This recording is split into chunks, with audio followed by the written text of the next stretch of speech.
မင်္ဂလာပါပရိသတ်ကြီးရှင်ကိုဝဲ Explore Channel လေးကနေကြိုဆိုလိုက်ပါရရှင်ကျမကတော့တင်ဆက်သူဟန်တီဦးပါဒီနေ့မှလည်းပရိသတ်တို့အကြိုက်တကယ်ကိုကြိုးချမ်းပွေရာကောင်းလာတဲ့ဂျပန်တရဲ့ဗီဒီယိုလေးတွေကိုတင်ဆက်ပေးသွားမှာပဲဖြစ်ပါတယ်ဟုတ်ကဲ့ပါဗီဒီယိုလေးမစတင်ခင်မှာအရင်ဆုံးပရိသတ်တို့အားလုံးကိုတောင်းဆိုချင်တာလေးရှိပါတယ်အဲ့ဒါကတော့ပရိသတ်တို့အနေနဲ့ကျမတို့ YouTube Video Creator တွေကိုကူညီတော့အားဖြင့် VPN လေးခံပြီးတော့ကျမတို့ရဲ့ဗီဒီယိုတိုင်းကိုကြည့်ရှုပေးကြဖို့မေတ္တာရပ်ခံချင်ပါတယ်ရှင်။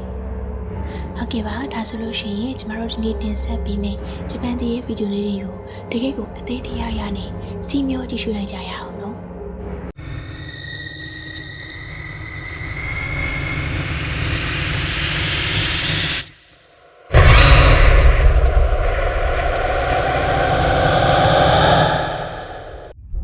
နံပါတ်1 The Art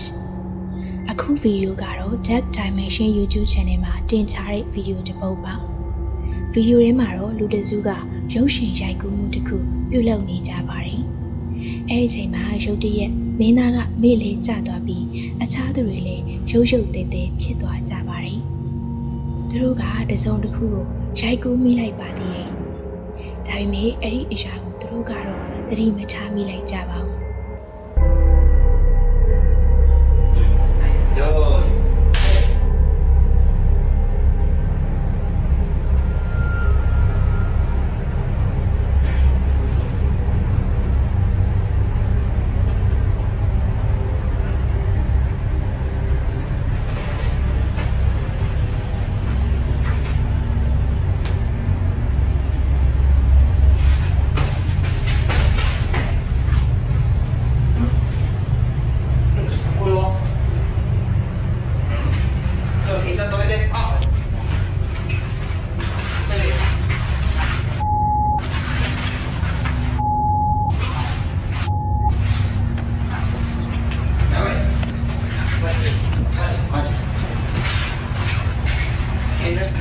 どうしたんですか？息がやばそう。息があんまり。息もあんまないっぽいです。やばいですねこれ。やばいですね。やばいな。どうします？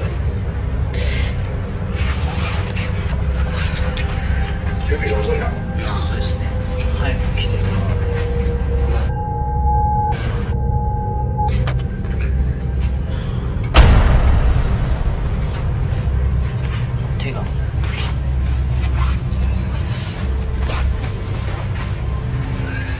အားလုံးပဲမြင်လိုက်ကြလားရှင်။ကြောက်စရာကောင်းတဲ့မျက်လုံးတစ်စုံနဲ့ကြည့်နေတဲ့မိန်းမကြီးတစ်ယောက်ရဲ့မျက်နှာကြီးတစ်ခုကမင်းသားရဲ့အနောက်မှာရှိနေခဲ့တာပါ။ဒါဆိုရင်ဒီတရေကသူ့ကိုပိုးကတ်သွားပြီးအခုလိုလဲကျသွားအောင်လုပ်လိုက်တာလား။ပရိသတ်ကြီးကိုဘယ်လိုချင်ပါတယ်လဲရှင်။ဆုံးဖြတ်ပေးကြပါဦးနော်။နံပါတ်2 Suicide ဆူရရှင်ဆိုတဲ့ကောင်လေးတစ်ယောက်ကဂျပန်နိုင်ငံကစုပ်ပြေးခံချရတဲ့အိမ်တွေတရေချောက်တဲ့အိမ်တွေကိုမှလိုက်လံစူးစမ်းလေးရှိသူတူပါသူကစူးစမ်းလေးလာဖို့လုပ်တဲ့အခါကျရင်အမြဲတမ်းတယောက်တည်းလုပ်လေးရှိပါတယ်အခုသူသွားတဲ့အိမ်ကတော့တမိသားစုလုံးကိုတက်တည်ခဲ့အိမ်ကြီးတစ်လုံးဖြစ်ပါတယ်အစပိုင်းမှာတော့ဘာမှထူးထူးခြားခြားမတွေ့သေးပါဘူးဒါပေမဲ့အိမ်ထဲမှာချူးဆန်းတဲ့ဒရိတ်ဆန်အကောင်ရဲ့အယိုးတွေကိုတွေ့ရပြီးအဲ့ဒီအယိုးကိုတော့သူကမိချောင်းတစ်ကောင်ရဲ့အယိုးလို့သတ်မှတ်လိုက်ပါတယ်ဒီလိုနဲ့သူဆက်လက်စူးစမ်းရင်တစုံတစ်ခုကိုရိုက်ကူမိလိုက်ပါတယ်သူကတော့သတိမထားမိလိုက်ပါဘူး顔ねえじゃんうわここにもなんかこれ何ワニなわけないよななんかとんがってるからさイタチかなやっぱイタチがこんなところで死ぬ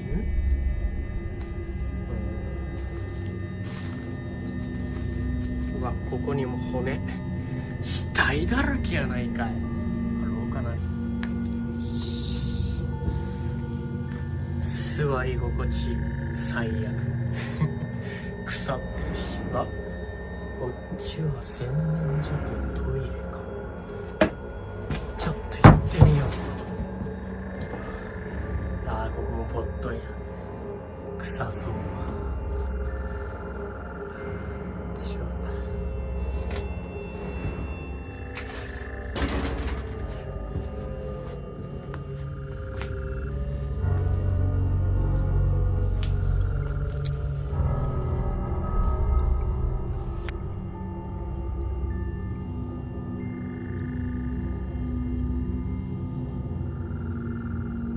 လုံးပဲမြင်လိုက်ကြလားရှင်အဖြူရောင်ဝတ်စုံနဲ့မိန်းမတယောက်ပုံစံအရာကလေးပေါ်မှာမြောင်းနေတယ်လို့မတ်တက်ရက်နေတယ်လို့မြင်တွေ့ရမှာပါဒါကိုဆူရာရှန်ကအစပိုင်းမှာတော့သတိမထားမိပေမယ့်နောက်ပိုင်းဗီဒီယိုကိုပြန်ကြည့်တော့မှတွေ့လိုက်ရတာပါ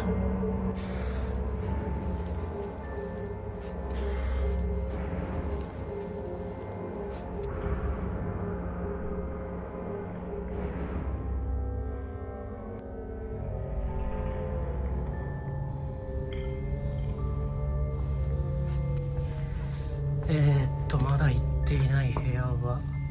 まだあるはず。あ、仏壇探さないと。仏壇、あ、ここ通れるか。ここにもでっけえ骨。なんでこんなに骨ばっかりあんの。なんかおかしくない？こんなにさ白骨が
ဆူရာရှင်ကကင်မရာတွေကိုတနေရာချထားပြီး recording လုပ်ထားတဲ့အချိန်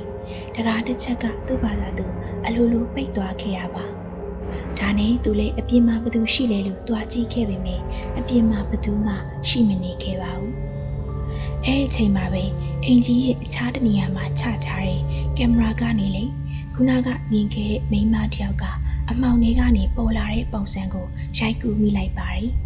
ကဲဒါဆိုရင်တကယ်ပဲဒီအိမ်ကြီးမှာတိတ်ဆုံးသွားတဲ့မိသားစုရဲ့ဥယျာဉ်တွေကအခုလိုမျိုးခြောက်လန့်နေရလား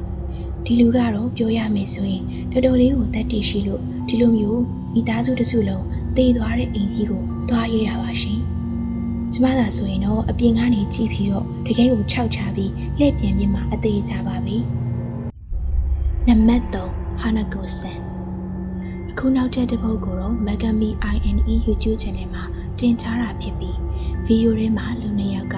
တရေချောက်တယ်လို့ဆိုကြတဲ့ဂျပန်နိုင်ငံတနေရာကအများသုံးတန့်စင်ကန်တစ်ခုကိုဝင်ရောက်စုံစမ်းရှာဖွေနေခဲ့ကြပါတယ်။တော်တော်များကပြောကြတာကတော့ဒီအများသုံးတန့်စင်ကန်မှာထူးဆန်းတဲ့ရည်တံတွေကြားရတတ်ပြီးတကားတွေကလည်းသူ့အလိုလိုပိတ်သွားတတ်ပါတယ်။အခုဗီဒီယိုရဲ့အစားပထမတော့သူတို့တငယ်ချင်းနှစ်ယောက်ဘာမှထူးထူးခြားခြားကြုံတွေ့ရခြင်းမရှိခဲ့ပါဘူး။ဒါပေမဲ့နောက်တော့သူတို့တွေကတယောက်က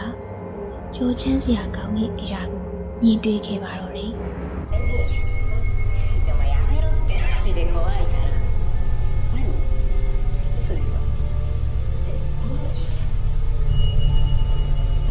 တန်းစင်ကန်ရဲ့အပေါ်ဘက်ကတကားပွင့်သွားတာကြောင့်သူ့တငယ်ချင်းကလမ်းကြည့်လိုက်တဲ့အခါသူမိန်းကလေးတစ်ယောက်ကိုမြင်နေရပါတယ်တဲ့။ဒါပေမဲ့နောက်တငယ်ချင်းတစ်ယောက်ကလှည့်ကြည့်လိုက်တဲ့အခါမှာတော့ဘာမှမရှိသလိုကင်မရာကနေလည်းဘာမှရိုက်ကူးမိရမရှိခဲ့ပါဘူး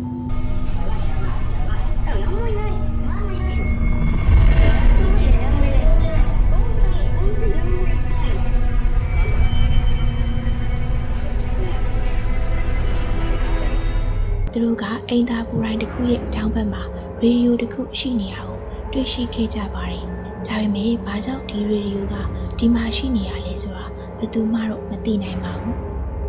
တယောက်ယောက်ကမိကြံခဲ့ရတာဒါမှမဟုတ်ရည်ရွယ်ချက်ရှိရှိနဲ့ထားခဲ့ရလား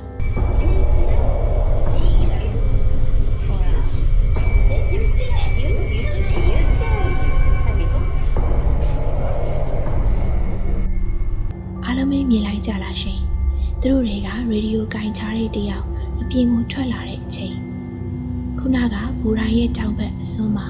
မျက်နှာတစ်ခုကချောင်းကြည့်နေခဲ့တာပါတေချာလေးမြင်ရအောင်ထပ်ကြည့်လိုက်ရအောင်ကြောက်စရာအမျိုးသမီးတစ်ယောက်ရဲ့မျက်နှာကဘူရာရဲ့တောင်ဘက်အစွန်းကနေချောင်းကြည့်နေခဲ့တာပါသူတို့ကတော့တီးပုံမရပါဘူးအဲဒီမျက်နှာကြီးကအရန်ဖြူပြီးဖြောတော့နေရပါတကယ်ကိုကြောချမ်းစရာကြီးပါရှင်လူတွေကဒီအရာကိုဂျပန်တန်နာရီလာတရေတကောင်တန်းစင်ကန်ထဲမှာတည်ဆုံသွားပြီးမကျွမလို့ရှိနေရကြပြီးဖြစ်တဲ့ဟာနာကိုဆန်လို့ယုံကြည်နေကြပါတယ်ပရိသတ်တို့ရောဘလို့ချင်ပါတယ်လဲရှင်ဒါကတကယ်ပဲဂျပန်တန်နာရီလာဟာနာကိုဆန်တရေလားအောက်ကကွန်မန့်မှာဝင်ရောက်ဆွေးနွေးခဲ့နိုင်ပါတယ်ရှင်နံပါတ်၄ vacant home အခုဗီဒီယိုမှာတော့စုံတဲ့တွေကအိမ်ကို online မှာရောင်းမယ်လို့ပြောထားတာတွေ့တဲ့အတွက်လာရောက်ပြီးကြည့်ရှုခဲ့ပါတယ်အိမ်ကြီးရဲ့အရင်အိမ်ပိုင်ရှင်ရဲ့ဆွေမျိုးတယောက်ပြောကြားချက်အရဒီအိမ်ကြီးမှာအရင်အိမ်ပိုင်ရှင်ရဲ့ကလေးလေကားပေါ်ကပြုတ်ကျပြီးတည်ဆုံခဲ့ပြီးတော့အဲ့ဒီကလေးတည်ဆုံမှုကြောင့်ပဲကလေးရဲ့မိခင်အိမ်ပိုင်ရှင်ရဲ့ဇနီးပူဆွေးတော့ကရောက်ပြီးကိုတက်တည်ခဲ့ပါတယ်နောက်ဆုံးတော့ကလေးရဲ့ဖခင်အိမ်ပိုင်ရှင်ကိုယ်တိုင်လေးဒီအိမ်ကြီးမှာပဲတည်ဆုံခဲ့ပါတယ်ဒီအကြောင်းတွေအားလုံးကိုအသေးစိတ်ပြောပြထားတဲ့အတန်ဖိုင်လေးကိုအရင်နားထောင်ကြည့်လိုက်ရအောင်家は昔のおじぎや語る人が住んでいた家だったそうです。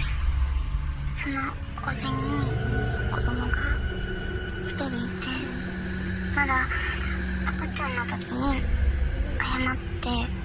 階段から落ちて亡くなったらしくて、それが原因で奥さんも精神が不安定になってあの家で自殺して亡くなったみたいで、いろいろあって結局おじいさんも亡くなって、それで親戚が集まってあの家をどうするか相談して、とにかく早く処分しようってことになって、インターネットで家をもらってくれる人を募集したらいくつか問い合わせがあって、そのうちの人にだって話は聞きました。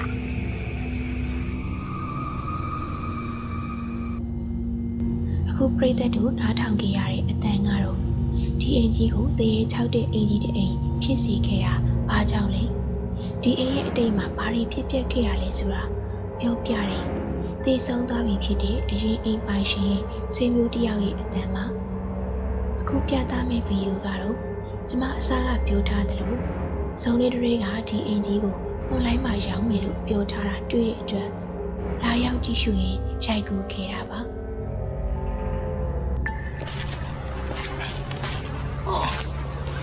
やっぱりこれだね。ゴミ置き場使いのいいよね。いいね、それは。ね、ほんと。木があるからね。ね。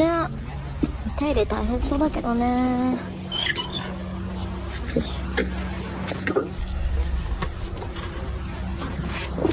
ありがとう。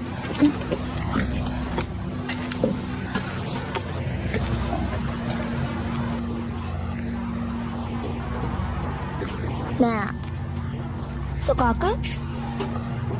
丈夫だろう。多分中からどうにかすれば。だといいけど。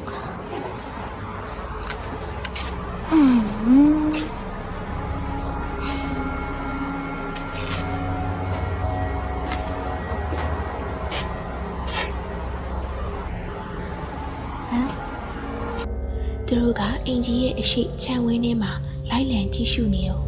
အပေါ်တဲ့ဗရင်ပေါက်ကနေစုံတယောက်ရဲကြည့်နေရကိုကောင်မလေးကတွေ့လိုက်ရပါတယ်။တကယ်တမ်းကသူတို့သိထားတာကဒီအင်ကြီးရဲ့မှာအရင်အိမ်ပိုင်ရှင်တွေတည်ဆုံပြီးသွားကြတဲ့ကဒီအိမ်မှာနေနေတဲ့သူဘယ်သူမှမရှိပါဘူး။အခုသူတို့လာတဲ့အချိန်မှာလည်းတယောက်မှရှိမနေဘူးလို့သိထားတာပါ။ဒါကြောင့်မေကောင်မလေးကအံ့ဩနေရပါ။အဲဒီနောက်သိမကြခင်မှာပဲသူတို့အိမ်ထဲကိုဝင်ပြီးအခန်းတွေကိုဝင်ကြည့်တဲ့အချိန်ကြောက်စရာတစ်စုံတစ်ခုနဲ့ထပ်ပြီးရင်ဆိုင်လိုက်ရပါတော့တယ်။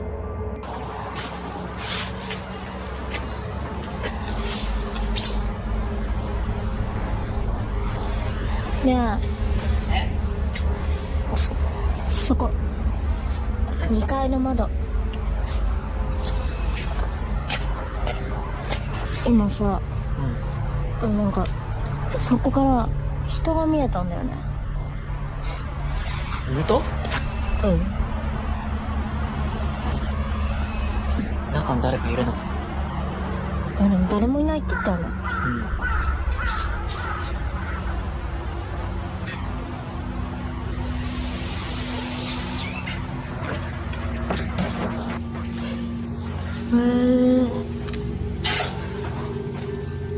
結構綺麗だね、中のね。そうか。結構広くていいね。すいません。お邪魔します。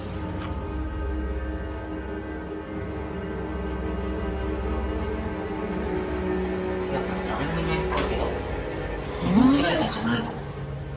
でもはっきり見たんだけど。まあ一応俺見てくるわ。2階だよね。ちょっと待って。ကောင်လေးကသူ့ကောင်မလေးခုနကမြင်လိုက်တဲ့တယောက်တကယ်ပဲအပေါ်ထဲမှာရှိနေလားလို့သွားကြည့်ရဲ့အချိန်ကောင်မလေးကအောက်မှာစောင့်ကြံနေခဲ့ပါတယ်。こっちはそうか。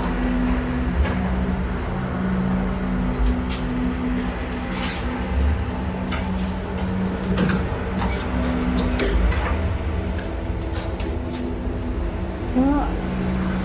いいじゃん。結構広いな。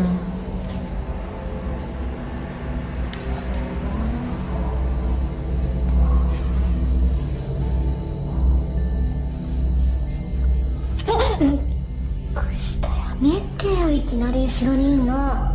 何言ってんだよ。上見たけどやっぱ誰もいなかったよ。本当？သူတို့လှည့်ပတ်ကြည့်ရှုရင်တိတ်မကြခင်မှာတော့ကြောက်စရာတစ်စုံတစ်ခုကိုမြင်တွေ့လိုက်ရပါတော့တယ်။ おお、いいねこの部屋も。でしょ？結構広いよね。いろいろ置けるね。広くはないんじゃない？いや今のうちより全然広いよ。あ、ねえねえ、庭が見える。ကောင်မလေးကအပြင်ဘက်ကနေသူ့ကိုလာကြည့်ရဲ့မိန်းမတစ်ယောက်ကိုအနီးကပ်တွေ့လိုက်ရတာပါတကယ်ကိုချက်သိမ်းထားစရာကြီးပါ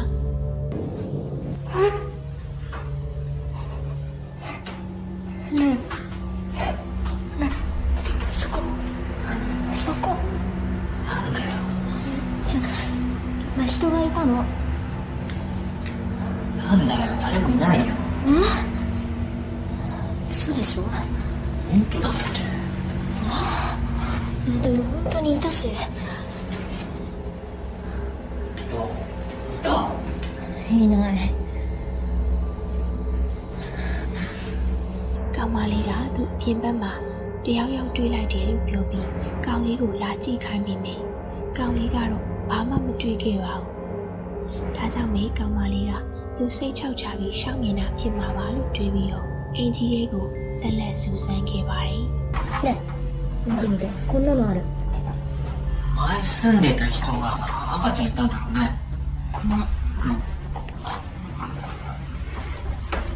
သူတို့ပြောပုံအရကြည့်ရတာတော့သူတို့ကဒီအင်ကြီးရဲ့မှာအရင်တုန်းကဖြစ်ပျက်ခဲ့တဲ့သေဆုံးမှုတွေကိုသိပြီးသားဖြစ်နိုင်ပါတယ်။ဒါပေမဲ့ဒီအိမ်မှာတရေ6တယ်ဆိုတာတော့သူတို့နှစ်ယောက်လုံးသိပုံမရပါဘူး။အဲဒီနောက်မကြခင်မှာတော့6ချားဝေရဖြစ်ရက်စုတွေနဲ့ရင်ဆိုင်လိုက်ရပါတော့တယ်။いいじゃんこの部屋も。ね、昔ながらみたいな感じで。なんか懐かしい感じがするね。おばあちゃんちみたいや。確かに。အဲဒီနောက်မကြခင်မှာတော့6ချားဝေရဖြစ်ရက်စုတွေနဲ့ရင်ဆိုင်လိုက်ရပါတော့တယ်။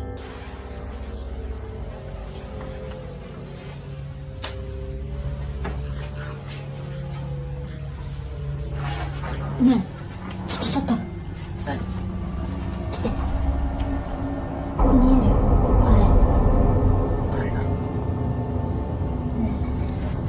私がさっきから言ってた人ってあの人かな。どうだろう。この家の人かな。どうする？一応挨拶しとく？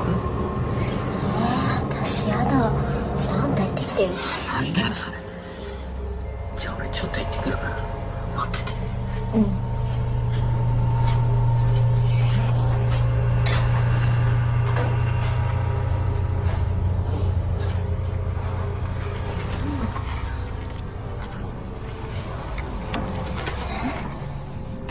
いないし。な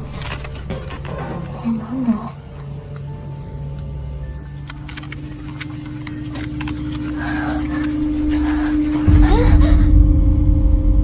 なんで閉まってるの。さっき開いてたし。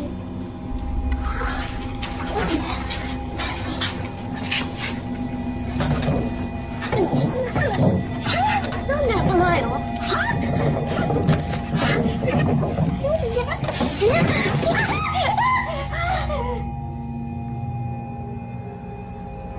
なんだろう。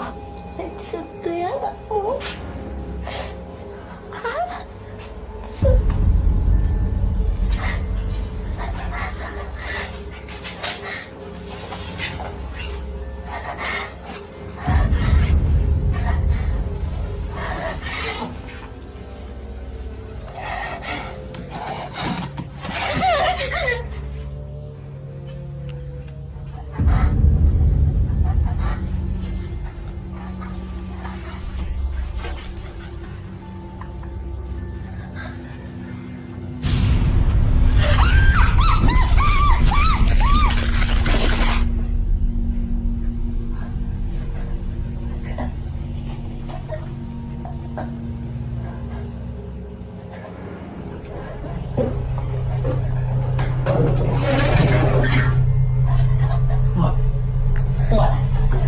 どうしたんだよ。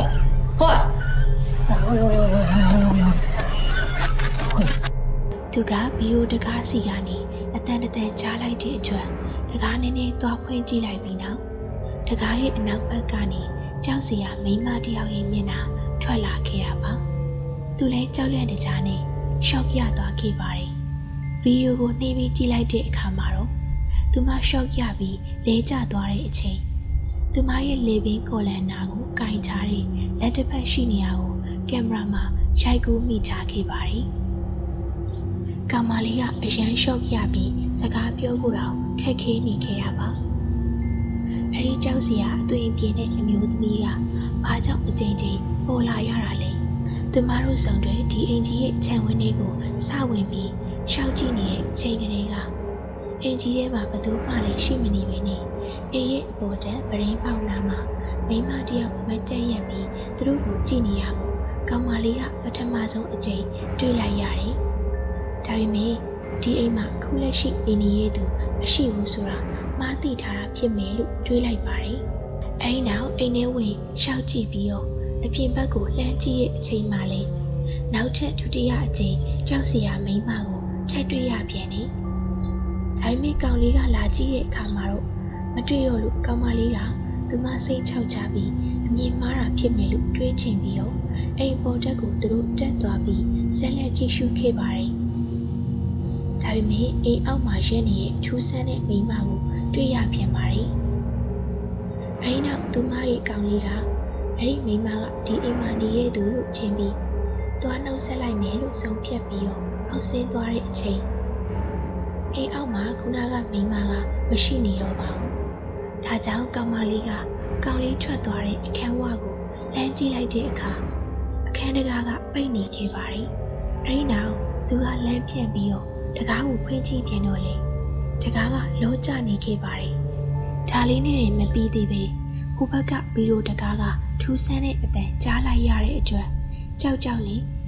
တကားနဲ့သွားဖွင့်ကြည့်လိုက်တဲ့အခါမှာလေတကားရဲ့အနောက်ဘက်ကနေကြောက်စရာမိန်းမတစ်ယောက်ရဲ့မျက်နှာကထွက်လာခဲ့ပြန်နေ။သူမက၄ချိန်လောက်မြင်ခဲ့ရတဲ့ကြောက်စရာအမျိုးသမီးတွေအားလုံးကတယောက်တည်းပဲဖြစ်နိုင်ပြီးတော့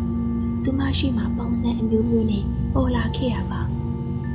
ဒီအိမ်ကြီးကိုအရင်တုန်းကပိုင်ဆိုင်ခဲ့ပြီးဒီအိမ်ထဲမှာဝမ်းနည်းဖွယ်ရာတည်ဆုံခဲ့ရတဲ့ပိုင်ရှင်ယောက်ျားရဲ့မိန်းမဖြစ်သူကမကျွတ်မလွတ်သေးပဲ သူ့အိမ်လေးကိုဒစိမ့်နေဝင်တာမကြိုက်လို့အခုလိုချောင်းလန့်နေရဖြစ်နိုင်ပါတယ်ဒီအိမ်မှာတရေရှိရဆိုတာကိုမသိပဲဝယ်လိုက်မိတဲ့သူရှိမယ်ဆိုရင်တော့အဲ့ဒီလူကအမြဲထိတ်လန့်ကြောက်ရွံ့မှုတွေနဲ့နေရမှာတော့အမှန်ပါပဲရှင်ပရိသတ်တို့ရောသူတို့ကြုံတွေ့ခဲ့ရတဲ့ဒီဖြစ်ရပ်တွေအားလုံးကိုဘယ်လိုချင်ပါတယ်လဲရှင်ဒါကတကယ်ပဲအစ်စ်လားဒါမှမဟုတ်ဖန်တီးချတာလားကိုယ့်ရဲ့ထင်မြင်ချက်လေးတွေကိုဆွေးနွေးခဲ့လို့ရပါတယ်ရှင်ဒီနေ့အတွက်6ချဝေးရဗီဒီယိုလေးတွေကတော့ဒီမှာနေပဲပြီးဆုံးသွားပါပြီရှင်နောက်ရက်ဒီမှာလည်းအခုလိုမျိုးပဲကဘာဒလာကတကယ်ကိုကြောချမ်းဝေးရကောင်းလာတဲ့တရေတစီဗီဒီယိုလေးတွေတကယ်ကိုကြောက်စရာကောင်းနေဖြစ်ပျက်အကြောင်းအရာလေးတွေကိုစူးစမ်းပြီးတော့ရှာဖွေတင်ဆက်ပေးတာမှာဖြစ်တဲ့အတွက်အားလုံးပဲလက်မလွတ်တမ်းအမြဲတမ်းစောင့်မျှော်ကြည့်ရှုအားပေးကြပါလို့ဖိတ်ခေါ်လိုက်ပါရစေရှင်နောက်ရက်ဒီမှာပြန်ဆောင်ကြမယ်နော်